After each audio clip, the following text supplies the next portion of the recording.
Hi, and welcome back to Dicebreaker. I'm Maddie, and I am here with Todd from Rock Manor Games to chat about your new game. Would you like to introduce us? Tell us what we've got here. Thanks. Yeah, this is StarDriven Gateway.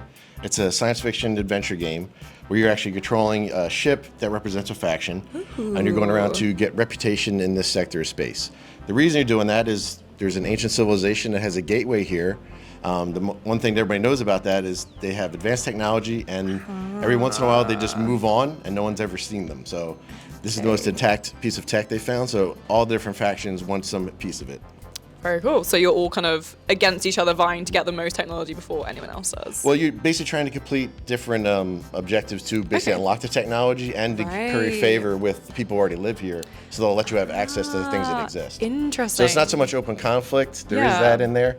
People, for the most part, get along, but they all have their own power structures, and they're trying to vie for info and power. Okay. But you're just doing it by completing missions, and those missions, you'll spend crew to complete missions, and you'll actually put your reputation for doing that on the nearest one of those large worlds here, the voting worlds. I see. So the council world. So whoever has the most at the end will get points for every one they have, and there's some other scoring things. So everything you do in there is going to get points, and depending on the episode that you're choosing, it'll be weighted differently. Oh, cool. So there's kind of replayability and different, like... Yeah.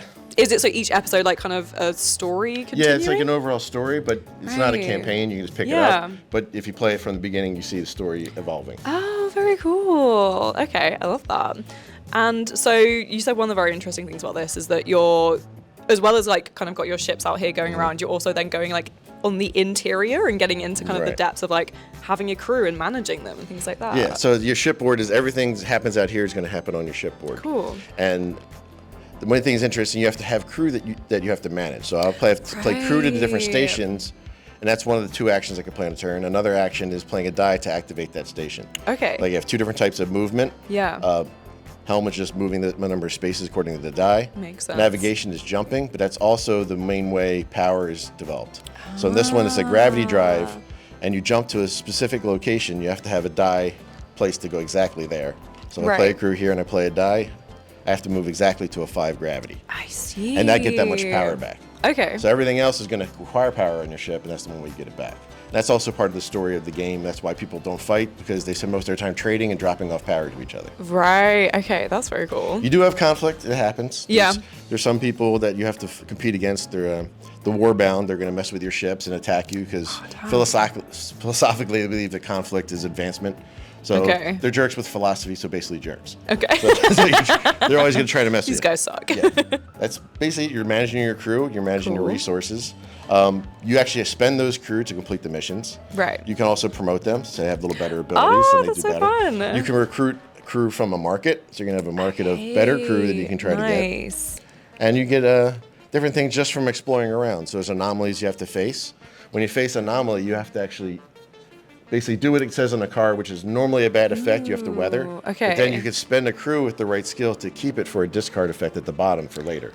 So once you overcome it, now you've learned something you can use later. Yeah, so it's like, yes, you might get something dangerous, but you might be able to like kind of get something out of it. So it's worth kind of checking these things out. You may get hurt now, but I can save this for when it's a good time to spend it later. So obviously, when you were like jumping around, you don't know what you're going to uncover. So it's like you're kind of gambling. You can. That's one of the actions you can do. You can choose to scan to reveal tiles next to you. So everything's going to be depending on the die value. So if I had somebody at Infosys crew there and I spend a die, I would reveal tiles around me up to that gravity number. Like say this is where I was and I revealed here. The first one I revealed was a 2. I had a 5, so I could keep revealing adjacent things until I meet or exceed that. So I did a 1 next, I could keep going. And then 6, all right, I would have been done either way. Yeah. So I revealed everything around me. If I had only a 1 here, I know I'm guaranteed only 1 tile. Cool. Okay, yeah. So it's like different bits of space having kind of different vibes and effects trying to Another reason you want to reveal those is because you're actually doing missions depending on the biome and the image you have to find. So you see here we have a couple of toxic worlds. We have one already revealed, and now we just revealed the second one here. So I don't have to do this mission at here or here. I can go to either one of them. So you might be able to kind of do something a bit closer rather than going all the way across the map to do it. But once someone does a mission on one of those, they drop off a mission marker, and then no one else can do one there. So you can strategically block people out from influencing the voting worlds. Yeah, okay. So a bit of area control that way. Yeah, so you can kind of like have that competitive side of messing with each other a little bit if you want, rather than just you definitely, this is set up for competitive right now, but it's been set up for solo, and cooperative as well. They'll have different automa decks for that. So you could play against a dummy player for solo, or you actually play against the game with another automa deck against the Raiders and have another enemy in there as well. Right, so yeah, so obviously sci-fi, there's a lot of inspirations to draw on. Have you got any kind of like main ones that you were kind of running through your head? Star Trek is my main sci-fi love. So nice. But I took from everything I can. There's little bits of everything in here. Obviously, there's tropes throughout. Yeah. But the crew part is the thought that I had that felt it wasn't really represented in a lot of sci-fi games. Yeah. Where your crew aren't so much important, it's abstracted out. Yeah, it's like anonymous little... just different levers you're putting. Right. But I want to be like, okay, now I have to choose whether I'm spending this crew or that crew to complete that mission, or do I want to keep them for their special ability? Because all of them have a tap ability at the bottom. They can do yeah, they're all like very different. The art is lovely on these. Right, so they all have different abilities and stuff, so you can kind of like finding the ones you want to put in the right areas to kind of do the best for them. And then when I have to actually spend them to do a mission from my hand or on the ship, now I have to choose which one do I want to give up for now. And they would just go back to the bottom of your crew quarters. You would cycle through them. So you don't lose them forever. You just have to draw them back up. So you kind of gradually building a bigger crew, like building your little deck with them. And then you can actually add other crew to fill out anything you feel you're lacking in. So are all the crew unique? Yeah, all the crew are unique. They have their own names. Each has their own piece of art, including the freelancers who you can add. And I said, there is 2 other factions, but you don't have represented here. They'll all have unique crew and art as well. And they'll actually represent totally different factions. One will be Synthetic Network.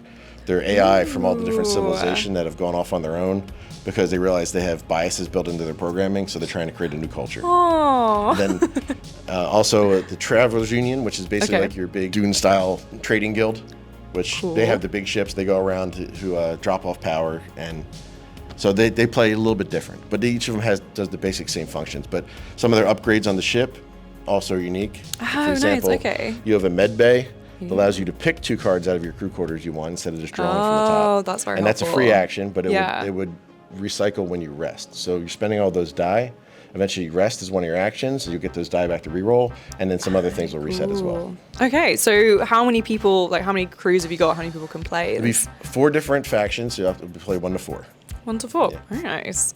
And how long does a game kind of generally take? I guess depending on how many people are playing. We're going with like 20 minutes a person. But right now it's been playing about an hour. But you can actually shorten or lengthen it because the timer for the game is 1, if a ship blows up, the game ends. And 2, we actually set it by the mission. So we'll have certain part in the deck. We'll have a mission turned over, and you can add or subtract to that to make it longer or shorter. You'll do that by player count, but if you really want a long game or a short game, you can subtract it. Oh, that's really, really cool. That's a very helpful thing to do. Yeah. And how many like episodes are there for people to play through? Like, we're looking at 8. Some of them will be anything that's competitive will probably be solo, and then we'll have ones that are cooperative.